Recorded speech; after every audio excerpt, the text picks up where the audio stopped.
बईंचुआ स्थित श्री श्री बुढ़ी क्षेत्रमणि मंदिर प्रांगण में अनुष्ठित होईछि द्वितीय वार्षिक विश्व शांति महायज्ञ।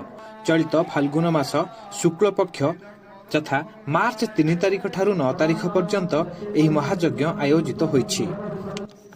महायज्ञ अवसर में मंत्रध्वनि रे सारा परिवेश उत्सव मुखर होई उठिथिला। ग्रामवासी, महिला एवं युव समाज समस्ते एथिरे सामिल होइथिले। मंदिर परिवेश रे समस्ते आसी एकजुट होइथिले। सारा मंदिरर परिवेश आध्यात्मिकतारे परिपूर्ण होई जाइथिला। बईंचुआठारे एभली एक आयोजन समस्तंकु एकता सूतारे बांधी रखिछि। विशेषकरी मंदिर परिसर रे मंत्रध्वनि उच्चारण, होम यज्ञ एसबू देखिबाकू समस्ते आसुतिले। माँ माने मध्य एठाकू आसीथिले। एठाकू आसी मंदिर रे समस्ते पूजार्चना करिबा सहित होम यज्ञ रे सामिल होइथिले।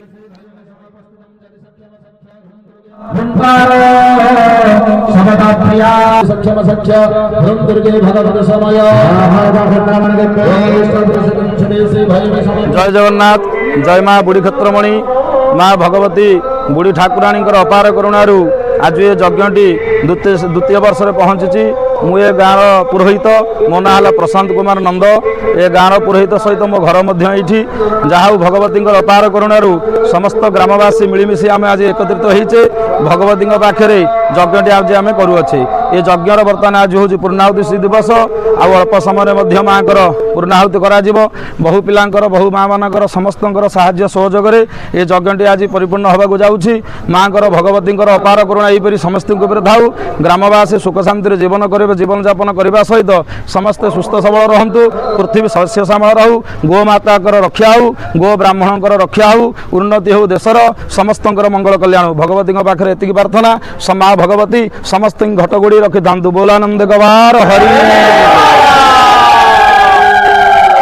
नवीन चंद्र साहू, पूर्वतन समिति सभ्य एवं पूर्वतन हेडमास्टर बईंचुआ पंचायत एम स्कूल।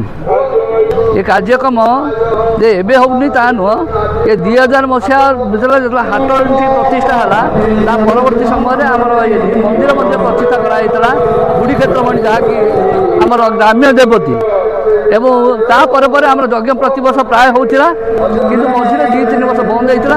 एवं रेगुलार आमर चली यज्ञ जोठिकी समस्त जनसाधारण सहयोग फल एवं धार्मिक भाव जो लोक मान रही सकाशे आम मंदिरटी पूरा ठीक भाव चली। प्रत वर्ष ये आमर कम एवं आम चली यज्ञ चली। आमर विशेष भाव में मुख्य आमर प्रशांत